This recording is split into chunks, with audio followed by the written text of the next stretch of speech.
إن الحمد لله نحمده ونستعينه ونستغفره ونؤمن به ونتوكل عليه ونعوذ بالله من شرور أنفسنا ومن سيئات أعمالنا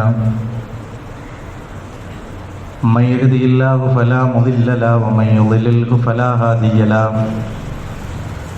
وأشهد أن لا إله إلا الله وحده لا شريك له وأشهد أن محمدا عبده ورسوله أرسله بالهدى ودين الحق ليظهره على الدين كله ولو كره المشركون اللهم صل على محمد وعلى آل محمد كما صليت على إبراهيم وعلى آل إبراهيم وبارك على محمد وعلى آل محمد كما باركت على إبراهيم وعلى آل إبراهيم إنك حميد مجيد أما بعد فإن خير الحديث كتاب الله وخير الهدي هدي محمد صلى الله عليه وسلم وشر الأمور محدثاتها وكل محدثة بدعة وكل بدعة ضلالة أعوذ بالله من الشيطان الرجيم بسم الله الرحمن الرحيم يا أيها الذين آمنوا اتقوا الله حق تقاته ولا تموتن إلا وأنتم مسلمون يا أيها الناس اتقوا ربكم الذي خلقكم من نفس واحدة يا أيها الناس اتقوا ربكم الذي خلقكم من نفس واحدة وخلق منها زوجها وبث منهما رجالا كثيرا ونساء واتقوا الله الذي تساءلون به والأرحام إن الله كان عليكم رقيبا يا أيها الذين آمنوا اتقوا الله وقولوا قولا سديدا يصلح لكم أعمالكم ويغفر لكم ذنوبكم ومن يطع الله ورسوله فقد فاز فوزا عظيما. ഏറെ സ്നേഹവും ബഹുമാനം നിറഞ്ഞ സത്യവിശ്വാസിനികളെ, സഹോദരി സഹോദരങ്ങളെ, സർവ്വലോകവും നിയന്ത്രിക്കുകയും പരിപാലിക്കുകയും ചെയ്യുന്ന സർവാധിരാജനായ പടച്ചറപ്പിൻ്റെ കൽപ്പനകളും നിർദ്ദേശങ്ങളും ജീവിതത്തിൻ്റെ ഓരോ മേഖലയിലും സൂക്ഷ്മതയോടുകൂടി പാലിച്ച് പടച്ചറപ്പിനെ ഭയപ്പെടേണ്ട വിധം ഭയപ്പെട്ടുകൊണ്ട് ജീവിതത്തിൻ്റെ എല്ലാ മേഖലയിലും ആത്മാർത്ഥതയോടുകൂടി ആരാധനാ കർമ്മങ്ങൾ നിർവഹിച്ച് ഈമാനോടുകൂടി ജീവിച്ചു മരിച്ചു പോകുന്നവരുടെ കൂടെ ഉൾപ്പെടാൻ പരിശ്രമിക്കുക, പ്രവർത്തിക്കുക, ആത്മാർത്ഥമായി പടച്ച റബ്ബിനോട് ദുആ ചെയ്തുകൊണ്ടിരിക്കുക. അത്തരത്തിലുള്ള സൗഭാഗ്യവാന്മാരിൽ അള്ളാഹു നമ്മെ ഓരോരുത്തരെയും ഉൾപ്പെടുത്തി അനുഗ്രഹിക്കുമാറാകട്ടെ. നമ്മുടെ സമയവും നമ്മുടെ സമ്പത്തും ആരോഗ്യവും നഷ്ടപ്പെടുത്തി കളയുന്ന പ്രവർത്തനങ്ങളാണ് നമ്മുടെ പലപ്പോഴുമൊക്കെ ഭൗതികമായ ജീവിതത്തിൽ ശ്രദ്ധയില്ലാതെ നിർവഹിച്ചു കൊണ്ടിരിക്കുന്ന പ്രവർത്തനങ്ങൾ. ഒരുപക്ഷെ നമ്മൾ പല ബിസിനസ്സുകളുമായി ബന്ധപ്പെട്ടുകൊണ്ട് ജീവിക്കുന്ന ആളുകൾ എന്ന നിലക്ക് ധാരാളമായി പുതിയ പുതിയ ബിസിനസ്സുകളും പുതിയ പുതിയ സംരംഭങ്ങളുമൊക്കെ വളരെയധികം പണച്ചെലവോടുകൂടി തുടങ്ങി അത് ശ്രദ്ധയില്ലാതെ അതിലേക്ക് ആത്മാർത്ഥമായിട്ടുള്ള ഒരു ശ്രദ്ധയൊന്നും കൊടുക്കാതെ പോകുന്ന സമയത്ത് സ്വാഭാവികമായും അതിലൂടെ നമുക്ക് ഒരുപാട് പണവും സമ്പത്തും ആരോഗ്യവും ഒക്കെ നഷ്ടപ്പെടുന്നത്, അല്ലെങ്കിൽ അത് തിരിച്ചു കിട്ടുകയില്ല എന്ന് നമുക്ക് കൃത്യമായി അറിയാം. ഒരുപാട് സമയം നമ്മൾ അതിലൂടെ നഷ്ടപ്പെടുത്തുന്നുണ്ട്, നമ്മുടെ ആയുസ് അതിലൂടെ നഷ്ടപ്പെടുത്തി കളയുന്നുണ്ട്. ഇത് ജീവിതത്തിന്റെ മിക്കവാറും ഭാഗങ്ങളിലൊക്കെ നമുക്ക് കാണുവാൻ സാധിക്കും, പല രംഗങ്ങളിലും. ഇപ്പൊ ചികിത്സിക്കുന്ന ആളുകൾ ഒരു അസുഖവുമായി ബന്ധപ്പെട്ട് പല ചികിത്സകളും നടത്തി കുറച്ചു കാലം ഒരു ഡോക്ടറെ കാണിച്ചു, അവിടുന്ന് മാറ്റമില്ല എന്ന് തോന്നുമ്പോൾ മറ്റൊരു ഡോക്ടറെ കാണിച്ചു. അതിൻ്റെ പൂർണ്ണമായ ഒരു ഫലം കിട്ടുന്നതിന് മുമ്പ് തന്നെ, അത് പൂർത്തിയാകാൻ തന്നെ നമ്മുടെ സമയവും ആരോഗ്യവും ഒക്കെ നഷ്ടപ്പെടുത്തുന്ന ആളുകളെ നമുക്ക് കാണാൻ പറ്റും. സത്യത്തിൽ ഇതുപോലെ നമ്മൾ വളരെ ഗൗരവത്തോടു കൂടി ശ്രദ്ധിക്കേണ്ട കാര്യമാണ് നമ്മുടെ ദീനിയായിട്ടുള്ള കാര്യം, മതപരമായിട്ടുള്ള കാര്യങ്ങൾ. ധാരാളം ഗുണങ്ങൾ കിട്ടുന്ന ഒരു കാര്യമായിട്ടാണ് ദീനിനെ നമ്മൾ മനസ്സിലാക്കുന്നതും പഠിക്കുന്നതുമൊക്കെ. പക്ഷെ ആ ദീന് ശരിയായ ശ്രദ്ധയോടുകൂടി, ആത്മാർത്ഥതയോടുകൂടി അതിൻ്റെതായ രീതിയിൽ നിർവഹിക്കാതിരുന്നാൽ അതിനു വേണ്ടി ഉപയോഗിക്കുന്ന സമയവും അതിനു വേണ്ടി ഉപയോഗിക്കുന്ന സന്ദർഭങ്ങളും ആയുസ്സും ആരോഗ്യവും ഒക്കെ തന്നെ നമുക്ക് നഷ്ടപ്പെടുന്നു എന്നതല്ലാതെ യഥാർത്ഥമായൊരു പ്രയോജനം അതിൽ നിന്ന് നമുക്ക് ലഭിക്കുന്നില്ല എന്നുള്ളതാണ് വസ്തുത. 3 കാര്യങ്ങൾ ദീനിയായ രംഗത്ത്, മതപരമായ രംഗത്ത് നമ്മൾ ശ്രദ്ധിച്ചാൽ ആ 3 കാര്യങ്ങളെ കൊണ്ട് ഇഹലോകത്തും പരലോകത്തും നമുക്ക് ശരിക്കും അതിൻ്റെ ഫലം കാണാൻ സാധിക്കും, അനുഭവിക്കാൻ സാധിക്കുമെന്ന് നമുക്ക് മനസ്സിലാക്കാൻ സാധിക്കും, അനുഭവിക്കാൻ സാധിക്കും. പക്ഷേ ആ 3 കാര്യങ്ങൾ നമ്മൾ ചെയ്യാത്ത കാര്യങ്ങളല്ല, ജീവിതത്തിൽ നമ്മൾ പ്രവർത്തിക്കുന്ന കാര്യങ്ങളാണ്, ചെയ്തുകൊണ്ടിരിക്കുന്ന കാര്യങ്ങളാണ്. പക്ഷെ അശ്രദ്ധമായി ചെയ്യുന്നു എന്നതാണ് ആ 3 കാര്യങ്ങളുടെയും ഫലം നമുക്ക് ലഭിക്കാൻ കഴിയാത്ത, അനുഭവിക്കാൻ കഴിയാത്ത ഒരു സാഹചര്യമുള്ളത്. അങ്ങനെ ചില ഫലങ്ങൾ നമ്മൾ ചെയ്യുന്ന ദീനി കാര്യങ്ങൾ കൊണ്ട് ഉണ്ട് എന്ന് നമ്മൾ ഓർമ്മപ്പെടുത്തുന്ന ചില വചനങ്ങളാണ് സൂറത്തുൽ ലൈലിന്റെ തുടക്കത്തിൽ നമുക്ക് കാണാൻ പറ്റും. വല്ലൈലി ഇദാ യഗ്ശ വന്നഹാരി ഇദാ തജല്ല വമാ ഖലഖൽ ദക്കറ വൽ ഉൻസ ഇന്ന സഅയകും ലശത്ത. ഇവിടെ അല്ലാഹു സുബ്ഹാനഹു വ തആല പ്രാപഞ്ചികമായി അവന്റെ സൃഷ്ടിപ്പിന്റെ മഹത്വങ്ങളെ കുറിച്ചൊക്കെ സത്യം ചെയ്തുകൊണ്ട് പറഞ്ഞതിന് ശേഷം അല്ലാഹു പറയുക, ഇന്ന സഅയകും ലശത്ത, തീർച്ചയായും നിങ്ങളുടെ പ്രവർത്തനങ്ങളൊക്കെ വിഭിന്നമാണ്, വ്യത്യസ്തങ്ങളാണ്. പ്രവർത്തനങ്ങളെല്ലാം തന്നെ വ്യത്യസ്തങ്ങളാണ്. നമ്മുടെ പ്രവർത്തനങ്ങളിലും അധ്വാനങ്ങളിലുമൊക്കെ വ്യത്യാസങ്ങളുണ്ട്, വിഭിന്നതയുണ്ട്. പല രൂപത്തിലാണ് നമ്മുടെ പ്രവർത്തനങ്ങൾ. എല്ലാവരും ഒരേപോലെയല്ല ചെയ്യുന്നത്. ഏത് രാത്രിയും പകലും പോലെയുള്ള വ്യത്യാസങ്ങളെല്ലാം തന്നെ വ്യത്യാസങ്ങൾ നമ്മുടെ പ്രവർത്തനങ്ങളിലുമുണ്ട്. ആ രൂപത്തിൽ ഏത് പ്രവർത്തനങ്ങൾ എടുത്താലും അത്രമാത്രം വ്യത്യാസങ്ങളും വ്യതിരിക്തതയോടുകൂടിയ പ്രവർത്തനങ്ങളാണ് നമ്മൾ ചെയ്തുകൊണ്ടിരിക്കുന്ന പ്രവർത്തനങ്ങൾ. അതുകൊണ്ടാണ് സമയവും നന്മയും തിന്മയും തമ്മിലുള്ള വ്യത്യാസം മാത്രമല്ല, അതോടൊപ്പം തന്നെ നമ്മൾ നല്ല കാര്യങ്ങൾ ചെയ്യുന്നതിൽ തന്നെ എല്ലാവരും ചെയ്യുന്നതിൽ വ്യത്യാസങ്ങളുണ്ട്. ഇപ്പൊ ഈ കൂടിയിരിക്കുന്ന ആളുകൾ ചെയ്യുന്ന നന്മകളിൽ വ്യത്യാസമുണ്ട്. എല്ലാവരും ഒരേപോലെയുള്ള നന്മകളല്ല പ്രവർത്തിച്ചു കൊണ്ടിരിക്കുന്നത്. ആ വ്യത്യാസങ്ങൾ അല്ലാഹു പറയുകയാണ്, അമ്മാമൻ അഅ്താ വത്തഖ വസദ്ദഖ ബിൽ ഹുസ്നാ. ഞാൻ അല്ലെങ്കിൽ ഒരാൾ ദാനധർമ്മങ്ങൾ നിർവഹിച്ചു, സൂക്ഷ്മതയോടുകൂടി ജീവിച്ചു, അള്ളാഹുവിനെ സത്യപ്പെടുത്താൻ പറഞ്ഞ കാര്യങ്ങളൊക്കെ അവൻ സത്യപ്പെടുത്തിക്കൊണ്ട് ജീവിച്ചു, അങ്ങനെ നല്ലൊരു മുസ്ലിം ആയിക്കൊണ്ട് അവൻ ജീവിക്കുകയാണെങ്കിൽ അവന്റെ കാര്യങ്ങളൊക്കെ എളുപ്പത്തിലേക്ക് ഞാൻ അവനെ എത്തിക്കും എന്നുള്ളത് അല്ലാഹു സുബ്ഹാനഹു വ തആല അവന് കൊടുക്കുന്ന ഒരു ഉറപ്പാണ്. അല്ലാഹു നമ്മുടെ ജീവിതത്തിൽ ഇടപെടുമെന്നാണ്. അല്ലാഹു പറഞ്ഞ രൂപത്തിൽ ഒരു ജീവിതം നമ്മൾ നയിക്കുമ്പോൾ പടച്ച റബ്ബ് നമ്മുടെ ജീവിതത്തിൽ ഇടപെട്ടുകൊണ്ട് നമ്മുടെ ജീവിത സൗകര്യങ്ങൾ അല്ലാഹു എളുപ്പമാക്കി തരുമെന്ന് പരിശുദ്ധ ഖുർആനിലൂടെ അല്ലാഹു നമ്മോട് പറയുന്നു. സഹീലു അലൈഹി അംറ, അള്ളാഹു അവന്റെ കാര്യങ്ങളൊക്കെ എളുപ്പമാക്കി കൊടുക്കും. അവന് എല്ലാ രൂപത്തിൽ എല്ലാ കാര്യങ്ങളും എളുപ്പത്തിൽ ചെയ്യുവാനുള്ള സൗകര്യം അള്ളാഹു അവന് ചെയ്തു കൊടുക്കും, ഏർപ്പെടുത്തി കൊടുക്കുമെന്ന്. എന്തുകൊണ്ടാണ് അങ്ങനെ എളുപ്പത്തിൽ ചെയ്യാനുള്ള സൗകര്യങ്ങൾ അവൻ അള്ളാഹു ഏർപ്പെടുത്തി കൊടുക്കുന്നത്? എന്ത് കാര്യം കൊണ്ടാണ്?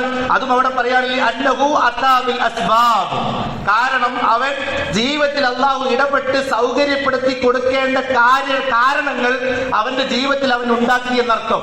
അള്ളാഹു എളുപ്പമാക്കി കൊടുക്കേണ്ട കാരണങ്ങൾ അവന്റെ ജീവിത പ്രവൃത്തികളെ കൊണ്ട് അവൻ ചെയ്തു കൂട്ടിയിട്ടുണ്ട് എന്നുള്ളത് കൊണ്ടാണ് അള്ളാഹു അവന്റെ കാര്യങ്ങളൊക്കെ എളുപ്പമാക്കി കൊടുക്കുന്നത് എന്നവിടെ പറയുകയാണ്. അതുകൊണ്ട് പ്രിയപ്പെട്ടവരെ, നമ്മൾ ചെയ്യുന്ന പ്രവർത്തനങ്ങൾ ധാരാളം സൽഫലങ്ങളുണ്ട്, ഒരുപാട് ഗുണങ്ങളുണ്ട്. അതിൽ ഒന്നാമത്തെ ഒരു കാര്യമാണ് സ്വതക്ക എന്ന് പറയുന്നത്. നമുക്കറിയാം, സ്വതക്ക കൊടുക്കാത്തവരായി എന്റെ മുമ്പിൽ ഇരിക്കുന്ന, എന്റെ ശബ്ദം കേൾക്കുന്നവരാരും തന്നെ ഉണ്ടായിരിക്കുകയില്ല എന്ന് നമുക്കറിയാം. എല്ലാ കാര്യങ്ങൾക്കും നമ്മൾ സമ്പത്ത് കൊടുക്കുന്നുണ്ട്. പക്ഷേ നമ്മൾ ആലോചിച്ചും ഫലപ്രദമായും പ്രതിഫലം ആഗ്രഹിച്ചുകൊണ്ടും നിഷ്കളങ്കതയോട് കൂടിയാണ് നമ്മൾ ചെയ്യുന്നുണ്ടോ ഇല്ലേ എന്ന് നമ്മളൊന്ന് ആലോചിക്കുക. അതോ നമ്മൾ നിർബന്ധിക്കപ്പെടുമ്പോ അല്ലെങ്കിൽ നമ്മുടെ വീട്ടിലേക്ക് ഒരാൾ കടന്നു വരുമ്പോ എങ്ങനെ കൊടുക്കാതിരിക്കുക, നിർബന്ധിതാവസ്ഥയിൽ കൊടുക്കേണ്ട സാഹചര്യമാണോ, അതല്ലെങ്കിൽ കൊടുക്കാതെ എനിക്ക് രക്ഷപ്പെടാൻ സാധിക്കുകയില്ല എന്ന കഴിയാത്ത സാഹചര്യം ഉണ്ടാകുമ്പോഴാണ് നമ്മൾ കൊടുത്തു പോകുന്നത് എന്നതല്ല. ആ രൂപത്തിലുള്ള സ്വതക്കയെ കുറിച്ചല്ല പറയുന്നത്. ജീവിതത്തിൽ സ്വതക്കകളെ കൊണ്ട് മാത്രം നമ്മുടെ ജീവിതത്തിന്റെ ഉപജീവനത്തെ നമുക്ക് നേരെയാക്കി എടുക്കാൻ പറ്റുന്ന, സ്വതക്കകളെ കൊണ്ട് മാത്രം നമ്മുടെ ഉപജീവനത്തെ നമുക്ക് നേരെയാക്കി എടുക്കാൻ പറ്റും. പ്രിയപ്പെട്ടവരെ, സുഹൃത്തുക്കൾ, എത്ര കഷ്ടപ്പെട്ടും എത്ര അധ്വാനിച്ചും എത്ര ബുദ്ധിമുട്ടിയിട്ടും നമ്മൾ വിചാരിക്കുന്ന രൂപത്തിൽ ഒരു ഒഴുക്ക് നമ്മുടെ ജീവിതത്തിന് ലഭിക്കുന്നില്ല. എന്തുമാത്രം കഷ്ടപ്പെടുന്നു എന്റെ ജീവിതത്തിൽ, രാവും പകലുമില്ലാതെ അധ്വാനിച്ചു കൊണ്ടിരിക്കുന്നു, ഒരുപാട് പ്രയാസപ്പെടുന്നുണ്ട്. ഒരുപക്ഷെ എന്റെ മക്കളെ കൂടെ ഒന്ന് ഇരിക്കാൻ പോലും എനിക്ക് നേരമില്ലാതെ ഞാൻ അധ്വാനിച്ചു കൊണ്ടിരിക്കുകയാ. എന്തിനാ? എന്റെ ജീവിത ചെലവുകൾ നിവൃത്തിക്ക് വേണ്ടിയിട്ടാണ്, എന്റെ സൗകര്യത്തിന് വേണ്ടിയാണ്, എനിക്ക് ജീവിതം മുന്നോട്ട് കൊണ്ടുപോകാൻ വേണ്ടിയാണ്. അതുകൊണ്ട് എന്തെന്നറിയോ, സ്വതക്ക കൊടുക്കുന്ന ആളുകൾ ഏതായാലും ആ പണം നമ്മൾ എടുത്തു കൊടുക്കുക, നമ്മുടെ കയ്യിൽ നിന്ന് എടുത്ത് നഷ്ടപ്പെടുത്ത അല്ലെങ്കിൽ എടുത്തു കൊടുത്ത് കളയാണ്. ആ രൂപത്തിൽ കൊടുത്തു കളയുമ്പോൾ സ്വാഭാവികമായും അതൊരല്പം ശ്രദ്ധയോടുകൂടി സൂക്ഷ്മതയോടുകൂടി നിർവഹിച്ചാൽ, പ്രിയപ്പെട്ടവരെ, നമ്മുടെ ജീവിതത്തിന്റെ ഉപജീവനത്തെ അത് സ്വാധീനിക്കുമെന്ന് അല്ലാഹു സുബ്ഹാനഹു വ തആല നമ്മോട് പറയാണ്. അത് പ്രാധാന്യം തന്നെയല്ലേ പ്രിയപ്പെട്ടവരെ? അത്രമാത്രം ഗൗരവമുള്ള വിഷയം തന്നെയല്ലേ? കാരണം പണമാണ് എല്ലാം പണമാണ് നിർവഹിക്കുന്നത്. അതുകൊണ്ട് തന്നെ അവിടെ പറയുന്നത്, നിങ്ങളുടെ നിലനിൽപ്പിന് ആധാരമായി ഉണ്ടാക്കിയിട്ടുള്ള പണമുണ്ടല്ലോ, അത് നിങ്ങൾ വിവരമില്ലാത്ത ആളുകൾക്ക്, വിഡ്ഢികളായ ആളുകൾക്ക് കൊടുത്ത് നിങ്ങൾ നഷ്ടപ്പെടുത്തി കളയല്ലടോ എന്ന് അള്ളാഹു നമ്മോട് കൃത്യമായി പറയുകയാണ്. എന്ന് പറഞ്ഞാൽ അത് ബുദ്ധിപൂർവം കൈകാര്യം ചെയ്യേണ്ട ഒരു വിഷയമാണ്, വളരെ ഗൗരവത്തോടുകൂടി കൈകാര്യം ചെയ്യേണ്ട ഒരു വിഷയമാണ് അത് ചെലവഴിക്കേണ്ടത് എന്നർത്ഥം. അതുപോലെ തന്നെ അപ്പൊ സമ്പത്ത് എന്നുള്ളത് വളരെ ഗൗരവമുള്ള ഒരു കാര്യമായിട്ടാണ് പരിശുദ്ധ ഇസ്ലാം കാണുന്നത്. അപ്പൊ അത് എങ്ങനെയാണ് നമ്മുടെ സ്വതക്കകൾ നമ്മുടെ ജീവിതത്തിന്റെ ഉപജീവനത്തെ അല്ലെങ്കിൽ സാമ്പത്തിക അവസ്ഥകളെ എങ്ങനെയാണ് സ്വാധീനിക്കുന്നത്? അതിലൊന്നാമത്തെ കാര്യം, നമ്മൾ നമ്മുടെ സമ്പത്തിൽ നിന്ന് ഒരു വിഹിതം ഒന്ന് കൊടുക്കുമ്പോൾ നമ്മുടെ കയ്യിലുള്ള സമ്പത്തിൽ അള്ളാഹു ബർക്കത്ത് വർദ്ധിപ്പിക്കുമെന്നാണ്. അള്ളാഹു ബർക്കത്ത് വർദ്ധിപ്പിക്കും നമ്മൾ കൊടുക്കുന്ന ദാനത്തിൽ. അതാണ് ഏറ്റവും പ്രധാനം. അള്ളാഹുവിന്റെ ബർക്കത്ത് ഒരു ഗുരുത്വം അത് ലഭിക്കുക എന്നുള്ളതാണ് ഏറ്റവും വലിയ പ്രധാനം. അതാണ് പ്രിയപ്പെട്ടവരെ, നമ്മൾ നോക്കൂ, നിങ്ങൾ സാധാരണ പറയാറുള്ളത് പോലെ 3 ലക്ഷം കയ്യിലുണ്ടായാൽ കിട്ടാത്തൊരു ഗുണമാണ് 300 രൂപ നമ്മളെ കയ്യിലുണ്ടായാൽ കിട്ടുക എന്ന് പറയുന്നത് പോലെ നമ്മൾ കൊടുക്കുമ്പോൾ ആ ഗുണം തന്നെയാണ് ഏറ്റവും പ്രധാനമായത്. നമ്മൾ എന്തെങ്കിലും ഒന്ന് ചെലവഴിക്കുമ്പോൾ ആ ചെലവഴിക്കുന്നതിന് അനുസരിച്ചുള്ള ഒരു രീതി അള്ളാഹു നമുക്ക് ബർക്കത്ത് തരും എന്ന് അള്ളാഹു നമ്മോട് സൂചിപ്പിക്കുന്നുണ്ട്. പ്രവാചകൻ സല്ലല്ലാഹു അലൈഹി വസല്ലം അത് പ്രത്യേകമായി എടുത്തു പറയുകയാണ്. അല്ലാമ സനആനി അദ്ദേഹത്തിന്റെ സുബുൽ സലാമിൽ ഹദീസിന്റെ ശറഹിൽ അദ്ദേഹം പറയുന്നുണ്ട്. ഈ ഹദീസിന്റെ വ്യാഖ്യാനമായി കൊണ്ട് പറയുകയാ, ഖാല റസൂലുള്ളാഹി സല്ലല്ലാഹു അലൈഹി വസല്ലം, റസൂൽ കരീം സല്ലല്ലാഹു അലൈഹി വസല്ലം പറയുന്നു, മാ നഖസത് സദഖത്തുൻ മിൻ മാലി, ഒരു മനുഷ്യൻ കൊടുക്കുന്ന സദഖ, ആ സദഖ കൊടുത്തിട്ട് ഒരാളുടെ ധനം കുറഞ്ഞു പോകുന്ന പ്രശ്നമേ ഇല്ല, ഒരാളുടെ ധനം കമ്മിയാകുന്ന ഒരു വിഷയമേ ഇല്ല. വമാ ദഅല്ലാഹു അബ്ദൻ ബിഅഫ്വിൻ ഇല്ലാ ഇസ്സ, വീണ്ടും പറയുകയാണ്, വിട്ടുവീഴ്ച ചെയ്താൽ അവന് പ്രതാപമല്ലാതെ വർദ്ധിക്കുകയില്ല എന്ന് അവിടെ സൂചിപ്പിക്കുന്നുണ്ട്. അതുപോലെ തന്നെ ഒരാൾ വിനയം കാണിക്കുകയാണെങ്കിൽ, സമൂഹത്തിൽ ഒരു മനുഷ്യനോട് ഒരാൾ വിനയം കാണിക്കുകയാണെങ്കിൽ, ഇല്ലാ റഫഅഹുല്ലാഹ്, അല്ലാഹു അദ്ദേഹത്തെ ഉയർത്തുകയല്ലാതെ ചെയ്യുകയില്ല എന്നും അവിടെ സൂചിപ്പിക്കുകയാണ്. ഈ ഹദീസിന്റെ വ്യാഖ്യാനത്തിൽ പറയുകയാണ്, എങ്ങനെയാണ് നമ്മൾ പണം വേറെയുള്ളവർക്ക് കൊടുത്തിട്ടും നമ്മൾ എങ്ങനെയാണ് നമ്മുടെ പണം ബർക്കത്തുള്ളതായി തീരുന്നത്, അത് ഇരട്ടിയാകുന്നത്, അത് വർദ്ധിക്കുന്നത്, അത് നഷ്ടപ്പെടാതിരിക്കുന്നത് എന്നതിന് വിശദീകരിച്ചുകൊണ്ട് പറയുകയാണ്. ഒന്നാമത് അങ്ങനെ കൊടുക്കുമ്പോൾ ആ സമ്പത്തിൽ അല്ലാഹു ബർക്കത്ത് കൊടുക്കുമെന്ന. അപ്പൊ ആത്മാർത്ഥമായി സ്വതക്ക കൊടുക്കാത്ത ഒരുത്തനും അവന്റെ പണത്തിൽ ബർക്കത്ത് ഇല്ല എന്നാണ് സൂചിപ്പിക്കുന്നത്. ആത്മാർത്ഥമായി നല്ലൊരു മനസ്സോടുകൂടി സ്വതക്ക കൊടുക്കാത്ത ഒരുത്തന്റെ സമ്പത്തിൽ അല്ലാഹു ബർക്കത്ത് കൊടുക്കൂല. കോടികൾ കയ്യിൽ വരുന്നു, കോടിക്കണക്കിന് രൂപ കയ്യിൽ വരുന്നുണ്ട്, പക്ഷേ പക്ഷേ എന്റെ പ്രിയപ്പെട്ടവരെ, ജീവിതത്തിൽ പണത്തിനൊരു പ്രയോജനവും അവന് കിട്ടാതെ പോകും. എന്താ അതിനുള്ള കാരണം? അവന്റെ സമ്പത്തിന്റെ ആസ്തിക്കനുസരിച്ചുള്ള ഒരു ചെലവഴിക്കലോ ഒരു വിഹിതം ആത്മാർത്ഥമായി അവൻ കൊടുക്കുന്നില്ല എന്നതാണ്. ഇത്രയധികം പണം അവന്റെ കയ്യിലുണ്ടായാലും അവന് ബർക്കത്തില്ലാത്തത്. അതുകൊണ്ട് അവന് ബർക്കത്തുണ്ടാകുന്നില്ല. അങ്ങനെ കൊടുക്കുമ്പോൾ എന്താ അവസ്ഥ? ആപത്തുകൾ, അവന്റെ അപകടങ്ങൾ അവനിൽ തടയപ്പെടുന്ന. അപ്പൊ അവന്റെ അടുത്ത് 10 ലക്ഷം രൂപ കയ്യിൽ വന്നു, എന്തെങ്കിലുമൊക്കെ കച്ചവടം നടത്തിയിട്ടോ ബിസിനസ്സിൽ ലാഭം വന്നിട്ടോ 10 ലക്ഷം രൂപ അവന്റെ കയ്യിൽ ഇങ്ങനെ വരുമ്പോ ഒരു വലിയ അസുഖം വന്ന്, പ്രിയപ്പെട്ടവരെ, 12 ലക്ഷം ചെലവാകാൻ വലിയ പണിയൊന്നുമില്ല. അവിടെ 10 ലക്ഷം ചെലവായി എന്ന് മാത്രമല്ല, അവന് വീണ്ടും 2 ലക്ഷത്തിന്റെ കടക്കാരന് കൂടി ആവുകയാണ് എന്നുകൂടി സൂചിപ്പിക്കുക. ഇതാ അള്ളാഹു പറഞ്ഞെന്താണ്? അവനിൽ നിന്ന് ആപത്തുകളെ അള്ളാഹു തടയുമെന്ന് പറഞ്ഞതിന്റെ അടിസ്ഥാനമത, പ്രിയപ്പെട്ടവരെ. അതുകൊണ്ട് തന്നെ അവനുള്ള പൈസയിൽ നിന്ന് അവന് മാന്യമായി ജീവിച്ചു പോകാൻ അവന് സാധിക്കുകയും ചെയ്യും, ഇങ്ങനെ ഇങ്ങനെ സ്വതക്ക് കൊടുത്തു കഴിഞ്ഞാൽ. മാത്രമല്ല, ഈ ബർക്കത്ത് കൊണ്ട് അള്ളാഹു എന്ത് ചെയ്യുമെന്ന് വെച്ചാൽ ഇവന്റെ സമ്പത്ത് കുറയാതെ അള്ളാഹു കാത്തുരക്ഷിക്കുന്ന, ഈ സ്വതക്ക കൊണ്ട്, ഈ സ്വതക്ക നൽകുന്ന, ദാനധർമ്മം നിർവഹിക്കുന്ന ബർക്കത്ത് കൊണ്ട് അവന്റെ സമ്പത്ത് അള്ളാഹു കുറയാതെ കാത്തു സൂക്ഷിക്കുമെന്ന് ആ രൂപത്തിന്റെ വിശദീകരണമായി കൊണ്ട് പറയുകയാണ്. അതുകൊണ്ട് സ്വതക്ക കൊണ്ട് സമ്പത്ത് കുറയുകയില്ല എന്നതിൽ പറഞ്ഞതിന്റെ വ്യാഖ്യാനം ഇതാ. രണ്ടാമത്തെ വ്യാഖ്യാനം, അള്ളാഹു അത് ഇരട്ടിപ്പിച്ചു കൊടുക്കും അത്രേ. അള്ളാഹു അത് വർദ്ധിപ്പിച്ചു കൊടുക്കും. പ്രിയപ്പെട്ടവരെ, അവനുള്ള പണത്തിൽ നിന്ന് അതിന്റെ ഉപകാരം അവനിങ്ങനെ ഇരട്ടിപ്പിച്ചു കൊടുക്കും.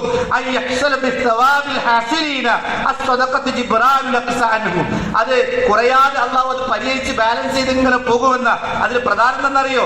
ഒരാൾ എന്തെങ്കിലും ഒരാൾക്ക് സ്വതക്ക കൊടുക്കുകയാണെങ്കിൽ അള്ളാഹു ആ കൊടുത്തതിന്റെ മൂല്യം കണക്കാക്കി, അല്ലെങ്കിൽ അധികമായി അള്ളാഹു വേറെ നിലക്ക് അത് ലഭിക്കുവാനുള്ള മാർഗം കണ്ടെത്തുന്ന. എങ്ങനെ? നമ്മൾ ഒരാൾക്ക് ഒരു സ്വതക്ക കൊടുത്തു കഴിഞ്ഞാൽ ആ കൊടുത്തതിന്റെ മൂല്യം കണക്കാക്കി അല്ല, അതിനേക്കാൾ വർധനവായിക്കൊണ്ട് അത് നമുക്ക് തിരിച്ചു കിട്ടുവാനുള്ള മാർഗം അള്ളാഹു വേറെ രൂപത്തിൽ ഉണ്ടാക്കി തരും. സുബ്ഹാനല്ലാഹ്. ആലോചിക്കുക, നമ്മൾ കടക്കുന്ന, നമ്മളൊക്കെ ഇവിടുന്ന് പള്ളിയിൽ നിന്ന് ഇറങ്ങുമ്പോ അവിടെ ഉണ്ടാവും ഒരു ബക്കറ്റ് വെച്ചിരുന്ന, അല്ലെങ്കിൽ പുറത്ത് ആരെങ്കിലും കൈ കാണിച്ച് നിൽക്കുമ്പോ മനസ്സില്ല മനസ്സോടെ എന്താ ആൾക്കാർ വിചാരിക്കുക? ഞാൻ ഇതിന്റെ മുന്നിലൂടെ അങ്ങ് നടന്നു പോവല്ലേ, കൊടുത്തിട്ടില്ലെങ്കിൽ അപ്പുറത്തുള്ളവരെന്താ വിചാരിക്കുക, ഇപ്പുറത്തുള്ളവരെന്താ വിചാരിക്കുക എന്ന് മനസ്സില്ല മനസ്സോടെ ഈശയിൽ കൈയിട്ട് ഒരു 10 രൂപ എടുത്ത് കൊടുക്കുമ്പോ, പ്രിയപ്പെട്ടവരെ, ഒരു ഫായിദില്ല, ഒരു ഫലമില്ലാതെ കൊടുക്കണത്. നേരെ മറിച്ചോ കൊടുക്കുക, ഈ 10 റുപ്യ കൊടുക്കുമ്പോ എനിക്ക് അള്ളാഹിന്റെ കൂലി കിട്ടുക, ഇങ്ങനെ ഈ രൂപത്തിൽ ചിന്ത. എന്റെ ഉപജീവനത്തിൽ അള്ളാഹു വിശാലം നൽകും, അള്ളാഹു എളുപ്പമാക്കി തരും, അള്ളാഹു സൗകര്യം തരും, അള്ളാഹിന്റെ ബർക്കത്തുണ്ടാവും. ഇങ്ങനെ ഇത്യാദി ഒരുപാട് ഗുണങ്ങൾ എനിക്കതിന് ലഭിക്കുമെന്ന ചിന്തയോടുകൂടി ആത്മാർത്ഥമായി, നിഷ്കളങ്കമായി, വിശുദ്ധിയോടുകൂടി നമ്മൾ കൊടുക്കുമ്പോ, എന്റെ പ്രിയപ്പെട്ടവരെ, ലഭിക്കുന്ന ഗുണങ്ങളെ കുറിച്ചാണ് ഈ പറയുന്നത്. അങ്ങനെ ഖുർആനിൽ അള്ളാഹു പറയാ, നിങ്ങൾ എന്ത് ചെലവഴിച്ചാലും അള്ളാഹു നിങ്ങൾക്ക് അതിന് പകരം തരുന്ന. അള്ളാഹുവിന്റെ മാർഗത്തിൽ നിങ്ങൾ എന്ത് കൊടുത്താലും അള്ളാഹു നിങ്ങൾക്ക് അതിന് പകരം തരും. മാത്രമല്ല സുഹൃത്തുക്കളെ, ഈ സ്വതക്ക ആത്മാർത്ഥമായി നമ്മൾ കൊടുക്കാതിരിക്കുന്നത് നമ്മുടെ സമ്പത്തിനെ നശിപ്പിക്കുമെന്ന്, ഇല്ലാതെയാക്കുമെന്നാണ്. അതും ഒരു പക്ഷേ വലിയൊരു സത്യമാണ്. ഈ സമ്പത്ത്, നമ്മുടെ പണം നശിച്ചു പോകും. ഒരു ഉപകാരവും ഇല്ലാതെ, ഒരു പ്രയോജനവും ഇല്ലാതെ നമ്മളെ സങ്കടപ്പെടുത്തി പ്രയാസത്തിന് മേൽ പ്രയാസപ്പെടുത്തി പല രൂപത്തിലും ഒരു ഉപകാരമില്ലാതെ നമ്മുടെ പണം അങ്ങനെ നഷ്ടപ്പെട്ടു പോകും. ഒരാൾക്ക് സ്വതക്ക കൊടുക്കാതെ, ദാനധർമ്മം നിർവഹിക്കാതെ, നമ്മുടെ കയ്യിൽ ചെലവഴിക്കാതിരുന്നാൽ അത് അള്ളാഹുവിന്റെ പ്രവാചകൻ സല്ലല്ലാഹു അലൈഹി വസല്ലം പറയാ, രാവിലെ അള്ളാഹുവിന്റെ മലായിക്കത്തുകൾ, ആ മലക്കുകൾ ഇങ്ങനെ പ്രാർത്ഥിച്ചു കൊണ്ടിരിക്കുന്ന ഒരു പ്രാർത്ഥനയെ കുറിച്ച് നമുക്ക് പരിചയപ്പെടുത്തി തരികയാണ്. നോക്കൂ നിങ്ങൾ, അല്ലാഹു മഅതി മുൻഫിഖൻ ഖലഫ, അവർ പ്രാർത്ഥിക്കുന്നു, ഇന്നത്തെ ദിവസം ആരെങ്കിലും വല്ലതും അള്ളാഹുവിന്റെ മാർഗത്തിൽ ചെലവഴിച്ചിട്ടുണ്ടെങ്കിൽ, അള്ളാഹുവിന്റെ മാർഗത്തിൽ കൊടുത്തിട്ടുണ്ടെങ്കിൽ, പടച്ചവനെ കൊടുത്തത് അവന് നീ തിരിച്ചു കൊടുക്കണം റബ്ബേ എന്ന് ആത്മാർത്ഥമായി മലായിക്കത്തുകൾ പ്രാർത്ഥിച്ചു കൊണ്ടിരിക്കും. വീണ്ടും പ്രാർത്ഥിക്കും, അല്ലാഹു മഅതി മുംസികൻ തലഫ, ഇനി അതല്ല, ആർക്കും കൊടുക്കാതെ, ദാനധർമ്മങ്ങൾ നിർവഹിക്കാതെ പിടിച്ചു വെക്കുന്ന ഒരാൾ ഭൂമിയിൽ ഉണ്ടെങ്കിൽ, ഒരു മനുഷ്യരുണ്ടെങ്കിൽ, പടച്ച റബ്ബേ അവനെ നീ നശിപ്പിക്കണേ, അവന്റെ സമ്പത്തിനെ നശിപ്പിച്ചു കളയണേ എന്നുള്ള രൂപത്തിലുള്ള പ്രാർത്ഥനയും അവർ നടത്തുമെന്ന് പ്രിയപ്പെട്ടവരെ. അതുകൊണ്ട് തന്നെ നമ്മൾ ആലോചിച്ച് നോക്കും, നിങ്ങൾ സത്യത്തിൽ സൂക്ഷ്മതയോടുകൂടി, കൃത്യതയോടുകൂടി നമ്മൾ സ്വതക്ക കൊടുക്കുകയാണെങ്കിൽ അതുമായി നമ്മുടെ ഉപജീവനം മാന്യമായി അതുകൊണ്ട് മുന്നോട്ട് പോകാൻ സാധിക്കും. നമുക്ക് കിട്ടുന്ന വരുമാനത്തിൽ, മാസ വരുമാനത്തിൽ നിന്ന്, അല്ലെ ദിവസ വരുമാനത്തിൽ നിന്ന് ഒരു 1000 രൂപ നമ്മൾ കയ്യിലേക്ക് വരികയാണെങ്കിൽ, ഒരു 50 രൂപ നമ്മൾ ആ കയ്യിൽ കിട്ടുന്ന 1000 രൂപയിൽ നിന്ന് ആദ്യം ചെലവഴിക്കുന്നത്, ഫസ്റ്റ് പേയ്മെന്റ് നടത്തേണ്ടത്, പ്രിയപ്പെട്ടവരെ, അതിൽ നിന്ന് ഒരു 50 രൂപ നമ്മൾ ഒരാൾക്ക് കൊടുത്താൽ ബാക്കി 950 രൂപയും, പ്രിയപ്പെട്ടവരെ, മാന്യതയോടുകൂടി, സമാധാനത്തോടുകൂടി, ഹലാലായ രൂപത്തിൽ നമുക്ക് ചെലവഴിക്കാൻ സാധിക്കും എന്ന് പറയുമ്പോൾ അതിൽ അള്ളാഹുവിന്റെ ബർക്കത്ത് ലഭിക്കല്ലേ. മാസത്തിൽ ശമ്പളം കിട്ടുന്ന ആളുകളാണെങ്കിൽ ആ ശമ്പളം കിട്ടുന്നതിൽ നിന്ന് അതിൽ നിന്ന് ഒരു 1000 രൂപ ആദ്യത്തെ പേയ്മെന്റ് ആയിട്ട് ഒരു പാവപ്പെട്ടവന് കൊടുക്കട്ടെ എന്ന് ഓരോ മാസവും തീരുമാനിക്കുന്ന ഒരു വ്യക്തിയെ സംബന്ധിച്ചിടത്തോളം ബാക്കി അയാളുടെ കയ്യിലേക്ക് വരുന്ന മുഴുവൻ അക്കൗണ്ടിലേക്ക് വരുന്ന തുകയും പ്രിയപ്പെട്ടവരെ അയാൾക്ക് അള്ളാഹുവിന്റെ ബർക്കത്തുള്ള തുകയായി മാറുമെന്ന് പറയുമ്പോൾ നമ്മൾ ആലോചിച്ച് നോക്ക്, നിങ്ങൾ എത്രയാണ് അതിന്റെയൊക്കെ പ്രാധാന്യമുള്ളത് എന്ന് നമ്മൾ മനസ്സിലാക്കുക. അതുകൊണ്ട് ആ രൂപത്തിൽ രണ്ടാമത്തത്, നമ്മൾ ജീവിക്കുന്ന പരിസരങ്ങളിൽ നമ്മളെ പ്രതീക്ഷയോട് ജീവിക്കുന്ന ഒരുപാട് ആളുകളുണ്ട്. നമ്മൾ അത്താണിയായി മാറേണ്ട ഒരുപാട് ആളുകളുണ്ട്. നമ്മുടെ പള്ളി കമ്മിറ്റിക്കാര്, നമ്മളെ പ്രതീക്ഷ വരുന്ന നമ്മുടെ കുടുംബക്കാര്, നമ്മുടെ അയൽവാസികള്, നമ്മുടെ ബന്ധുക്കൾ. ഒരു പക്ഷേ നമ്മൾ കുറച്ച് പണക്കാരനാണെങ്കിൽ നമ്മളെ പ്രതീക്ഷ കൊണ്ട് നമ്മളെ വലിയൊരു പ്രതീക്ഷയോടുകൂടി കണ്ടുകൊണ്ടിരിക്കുന്ന കുടുംബാംഗങ്ങൾ ഉണ്ടാകും, അയൽപക്കക്കാരുണ്ടാകും, നാട്ടുകാരുണ്ടാകും, രോഗികളുണ്ടാകും, മറ്റു പല ആളുകളുണ്ടാവും. നമ്മളെ പ്രതീക്ഷ വരുന്ന ആളുകളുണ്ടാവും. അവരെ നമ്മൾ നിരാശപ്പെടുത്തരുത്. നമുക്ക് കിട്ടിയതിൽ നിന്ന് വലിയൊരു തുക ഒന്നും കൊടുക്കണം എന്ന് പറയുന്നില്ല. പക്ഷേ 10 500 നമുക്കത് ചെറിയ തുകയാകാം. എന്നാൽ ഒരു മാസത്തിൽ അവർക്ക് കിട്ടുന്ന ഈ 500 1000 രൂപയായിരിക്കാം. ഒരു മാസത്തെ അവരെ ചെലവ് ചെയ്യാൻ അത് മതിയാകും. നമ്മൾ അയൽവാസിക്ക്, ഒരു രോഗിയായ മനുഷ്യന്, ഒരു യതീമായ ഒരു കുട്ടിക്ക്, ആ രൂപത്തിൽ ഒരു കുടുംബത്തിന്, ഇങ്ങനെ പലർക്കും അത് മതിയാകും പ്രിയപ്പെട്ടവരെ. അപ്പൊ ഇതിന്റെയൊക്കെ ഫലം വല്ലാതെ നമ്മൾ വിചാരിക്കാത്ത രൂപത്തിലുള്ള ഫലമാണ് ആ രൂപത്തിൽ നമുക്ക് ലഭിക്കുക. ഇനി നമ്മുടെ വീട്ടിലേക്ക് കടന്നു വരുന്ന ഒരാള്, ചോദിച്ചു വരുന്ന ആള്, ന്യായമാകട്ടെ അന്യായമാകട്ടെ, ചോദിച്ചു വരുമ്പോ മുഖം കറുപ്പിക്കാതെ പ്രസന്ന മുഖത്തോടുകൂടി എന്തെങ്കിലും ഉണ്ടെങ്കിൽ കൊടുക്കുക, ഇല്ലെങ്കിൽ നല്ല രൂപത്തിൽ എന്ത് ചെയ്യാണ് മറുപടി പറഞ്ഞു വിടുക. ആ രൂപത്തിൽ മുഖം കറുപ്പിക്കാതെ, മുഖം ചൊളിക്കാതെ, ആട്ടിയൊടിക്കാതെ മാന്യപരമായ രൂപത്തിൽ പറയുമ്പോഴും പ്രിയപ്പെട്ടവരെ അവിടെയൊക്കെ നമുക്ക് അതിന് പ്രതിഫലം ലഭിക്കുകയാണ് എന്നുള്ള വസ്തുത ഞാൻ നിങ്ങൾ മനസ്സിലാക്കുക. അതേപോലെ തന്നെ പുണ്യകർമ്മങ്ങൾ, ഹജ്ജ്, ഉംറ പോലെയുള്ള കർമ്മങ്ങളൊക്കെ നമുക്ക് ഇഷ്ടംപോലെ ചെയ്യാൻ സാധിക്കുന്ന കാര്യങ്ങളാണ്. നമ്മൾ പോകണം പ്രിയപ്പെട്ടവരെ. ഉംറ കഴിഞ്ഞ് അടുത്ത ഉംറ വരെയുള്ള പാപങ്ങളൊക്കെ അള്ളാഹു പുറത്തു തരുന്നു പറയുമ്പോൾ എത്രമാത്രം പ്രതിഫലമാണ് അതിനുള്ളത്. ഇത് വലിയ പുണ്യകർമ്മമാണ്. ചെലവഴിക്കാൻ മടിയില്ലാത്ത ആളുകൾക്ക് പോകാൻ ഒരു മടിയും കാണുകയില്ല. അതൊക്കെ നമ്മുടെ കയ്യിൽ നിന്ന് ചെലവഴിക്കേണ്ട രൂപ ഈ രൂപത്തിൽ അള്ളാഹുവിന് നമ്മുടെ സമ്പത്തിന് ബർക്കത്ത് ലഭിക്കാൻ കാരണമാകുന്ന, നമ്മുടെ ജീവിതം എളുപ്പമാകാൻ കാരണമാകുന്ന ഒരുപാട് കാര്യങ്ങളാണ് എന്നുകൂടി നമ്മൾ മനസ്സിലാക്കുക. അതേപോലെ തന്നെ രഹസ്യമായി കൊടുക്കുന്ന ദാനം, രഹസ്യമായി നമ്മൾ കൊടുക്കുന്നുണ്ട് ദാനം. എത്രയോ ആളുകളുണ്ട് അങ്ങനെ വലത് കൈ കൊടുത്തത് ഇടത് കൈ അറിയാതെ കൊടുക്കുന്ന ആളുകളുണ്ട്. പ്രിയപ്പെട്ടവർ, അങ്ങനെയുള്ള അവസരങ്ങൾ അള്ളാഹു നമ്മുടെ മുമ്പിലേക്ക് നമ്മുടെ പരീക്ഷണാർത്ഥം കൊണ്ടുവരുമ്പോൾ അതിൽ വിജയിക്കുവാനും ഉന്നതിയിലെത്താനും എനിക്കും നിങ്ങൾക്ക് സാധിക്കുമ്പോഴാണ് നമ്മൾ യഥാർത്ഥ രൂപത്തിൽ എന്ത് ചെയ്യുക, ആ ഒരു വിശ്വാസികളായിക്കൊണ്ട് പടച്ചറപ്പിന് ഇഷ്ടപ്പെട്ട ആളുകളായി മാറുന്നത്. ഒന്നാമത്തെ കാര്യം അതാണ്. ജീവിതത്തിൽ നമ്മൾ വിജയിക്കുവാനുള്ള ഒന്നാമത്തെ കാര്യം ചെയ്യുന്ന കാര്യങ്ങളാണ്. പക്ഷേ ഈ നീയത്തോടു കൂടി, ഈ ഒരു ഉദ്ദേശത്തോടു കൂടി നമ്മൾ ചെയ്യുമ്പോൾ അവിടെ നമുക്ക് പ്രതിഫലത്തിന് അർഹമായി തീരും, നമ്മുടെ ജീവിതം എളുപ്പമായി തീരും. അള്ളാഹു നമ്മെ അനുഗ്രഹിക്കുമാറാവട്ടെ.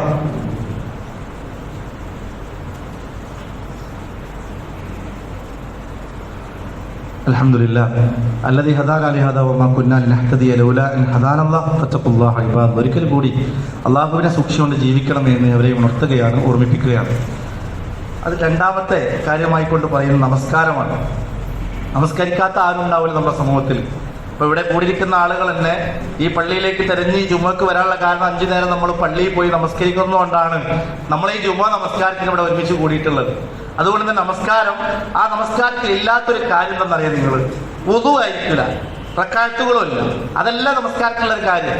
പക്ഷെ ആ നമസ്കാരത്തിൽ നമുക്ക് കിട്ടേണ്ട ഒരു ശ്രദ്ധയുണ്ട്, ഒരു ആത്മാർത്ഥതയുണ്ട്. ആ ആത്മാർത്ഥത നമുക്ക് നഷ്ടപ്പെട്ടു പോവുകയാണ്, ഒരു ഭക്തി നമുക്ക് നഷ്ടപ്പെട്ടു പോവുകയാണ്. അതാണ് അള്ളാഹു പറഞ്ഞത്, ഖദ് അഫ്ലഹൽ മുഅ്മിനൂൻ. വിശ്വാസികൾ വിജയിച്ചിരിക്കുന്നു, സത്യവിശ്വാസികൾ വിജയിച്ചിരിക്കുന്നു. ആ വിജയം ആർക്കാണ്? ഓരോ കാര്യങ്ങൾ പറയുമ്പോഴും ആ കൂട്ടത്തിൽ നമസ്കാരത്തെ കുറിച്ച് എണ്ണി പറയുന്നുണ്ടാവും. വിജയിച്ച സത്യവിശ്വാസികളെ കുറിച്ച് എണ്ണി പറയുമ്പോൾ അവരുടെ ഗുണങ്ങൾ ഖുർആനിൽ ഏതെടുത്ത് നോക്കി നിങ്ങൾ, വിശ്വാസികൾ വിജയിച്ച കൂട്ടത്തിൽ എണ്ണി പറയുമ്പോൾ അത് നമസ്കാരത്തെ പ്രഭാവം വിട്ടുമില്ല. അതിലൊരു കാര്യമായിക്കൊണ്ട്, പ്രധാനപ്പെട്ട ഒരു കാര്യമായിക്കൊണ്ട് നമസ്കാരത്തെയാണ് അള്ളാഹു എണ്ണി പറഞ്ഞിട്ടുള്ളത്. നിസ്കാരത്തിൽ ഒരാൾക്ക് ഭക്തി എത്ര നമസ്കാരത്തിൽ ലഭിക്കുന്നുണ്ടോ, ആ ഭക്തിയോട് കൂടി നിർവഹിക്കാൻ സാധിക്കുന്നുണ്ടോ, അത്രയും സൗഭാഗ്യം പ്രിയപ്പെട്ടവരെ നമ്മുടെ ജീവിതത്തിലേക്ക് ലഭിക്കുമെന്ന് ആലോചിച്ച് നോക്കൂ നിങ്ങൾ. നമ്മൾ നമസ്കരിക്കാൻ കൊടുക്കുന്ന ഒരു സമയം ജീവിതത്തിൽ ഇപ്പോൾ 5 മിനിറ്റ് ആവും. ഒരു ദിവസം 5 നേരം നമസ്കരിക്കാൻ ഏറി വന്നാൽ 5 10 മിനിറ്റ് സമയം നമ്മൾ നമ്മുടെ നമസ്കാരത്തിന് വേണ്ടി നമ്മൾ കൊടുക്കുമ്പോൾ ഏതായാലും നമ്മൾ നിസ്കാരത്തിന് വേണ്ടി 5 മിനിറ്റ് കൊടുക്കുക, ഏതായാലും നമ്മൾ നിസ്കാരത്തിന് 10 മിനിറ്റ് നമ്മൾ കൊടുക്കുക. ആ കൊടുക്കുന്ന 10 മിനിറ്റ് സഹോദരങ്ങളെ ആ ശ്രദ്ധയോട് കൂടി ആത്മാർത്ഥമായിട്ട് നമുക്ക് നിർവഹിക്കാൻ സാധിച്ചാൽ അതിന്റെയൊക്കെ ഫലം എത്രയാണ്. നമ്മളെ സമയത്തിന്റെ തിരക്കിന്റെ ജോലിയിലെ വലിയൊരു സമയം അങ്ങനെ നോക്കുമ്പോൾ ഒരു സമയം നമ്മൾ 5-10 മിനിറ്റ് നമ്മൾ മാറ്റി വെച്ച് നമ്മൾ നമസ്കരിക്കാൻ നിൽക്കുമ്പോൾ ഏതായാലും ജോലി സ്ഥലത്ത് നിന്ന് വരണം, ഏതായാലും വണ്ടി സൈഡാക്കി നിർത്തി പള്ളിയിൽ കയറണം, ഏതായാലും വീട്ടിൽ നിന്ന് കുളിച്ചു മാറ്റി ഒരുങ്ങി പള്ളിയിലേക്ക് പോരണം. ആ പോരുന്ന സമയം ഒരു 5-10 മിനിറ്റ് നമ്മൾ അതിനു വേണ്ടി മെനക്കെടല്ലേ? ആ മെനക്കെടുന്ന സമയം പ്രിയപ്പെട്ടവരെ ഒരു ആത്മാർത്ഥമായി ശ്രദ്ധയോടുകൂടി അള്ളാഹുവിന്റെ മുമ്പിൽ നിൽക്കുകയാണ് എന്നുള്ള ബോധ്യത്തോടു കൂടി നിൽക്കുമ്പോൾ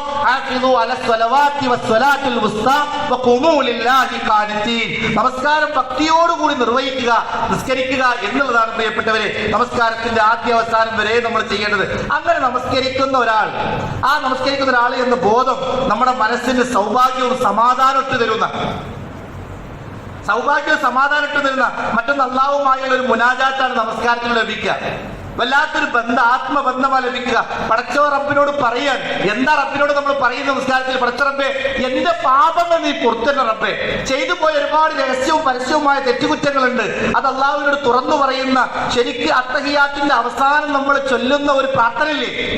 അത്തഹിയാത്തിന്റെ അവസാനം ചൊല്ലുന്ന ഒരു പ്രാർത്ഥന അർത്ഥം ഒന്ന് വായിച്ചു നോക്കിയാൽ പ്രിയപ്പെട്ടവരെ, അർത്ഥം അറിഞ്ഞുകൊണ്ട് നമ്മൾ ചൊല്ലുകയാണെന്നുണ്ടെങ്കിൽ എത്രമാത്രം മനസ്സിന്റെ ഉള്ളിൽ നിന്ന് അള്ളാഹുവിനോട് ചോദിക്കുന്ന ചോദ്യങ്ങളാണെന്ന് മനസ്സിലാക്കാൻ സാധിക്കും. അത്രമാത്രം ആത്മാർത്ഥമായി നമ്മൾ ചോദിക്കേണ്ട ചോദ്യങ്ങളാണ്. നമ്മളൊക്കെ ചൊല്ലുന്ന രീതി എങ്ങനെയാ? അവസാനത്തെ അത്തഹിയാത്തിൽ അവസാനത്തെ പ്രാർത്ഥന നമ്മൾ ചോദിക്കുന്ന രീതി എന്താ? പ്രാർത്ഥിക്കുന്ന പ്രാർത്ഥനയുടെ അവസ്ഥ എന്താ? നമ്മൾ ആലോചിക്കുക, നമ്മൾ മനസ്സിനോട് ചോദിക്കുക. പിന്നെ നമസ്കാരം എങ്ങനെയാ പ്രിയപ്പെട്ടവര് ഭക്തിപൂർണ്ണമാക്കുക എന്നറിയോ? ഒരു മനുഷ്യന്റെ ജീവിതത്തിൽ ഏറ്റവും വലിയ സമാധാനം, ഏറ്റവും വലിയ അശാന്തി എന്ന് പറയുന്നത് പാപങ്ങളാണ്.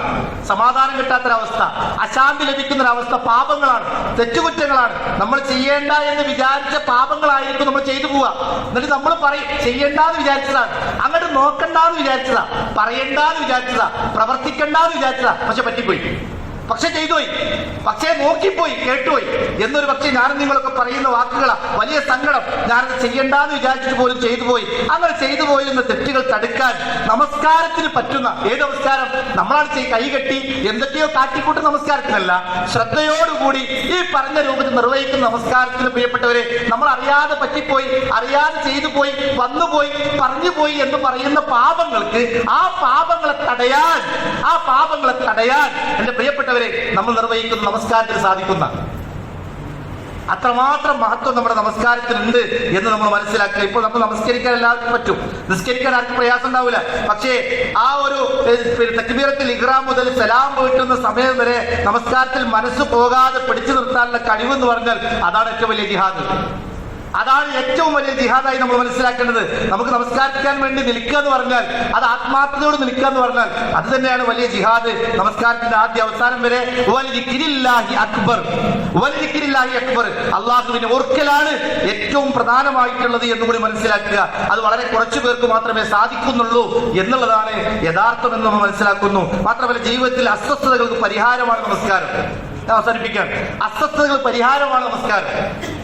ഒരുപാട് പ്രയാസങ്ങളുണ്ട്, വെറുതെ ഇങ്ങനെ ബേജാറാക്കുക. ഇന്ന് ആളുകൾക്ക് ഏറ്റവും വലിയ രോഗത വെറുതെ ബേജാറാകുക. എന്താലോചിച്ചിട്ടാ ബേജാറാകുന്നത്? ഒന്നും ആലോചിച്ചിട്ടില്ല. ചിലപ്പോൾ സമ്പത്തിനെ ആലോചിച്ചിട്ടാവും, ജീവിതത്തെ കുറിച്ച് ആലോചിച്ചിട്ടാവും, അല്ലെങ്കിൽ ഭാവിയെ കുറിച്ച് ആലോചിച്ചിട്ട് ഇങ്ങനെ ടെൻഷനാവുക.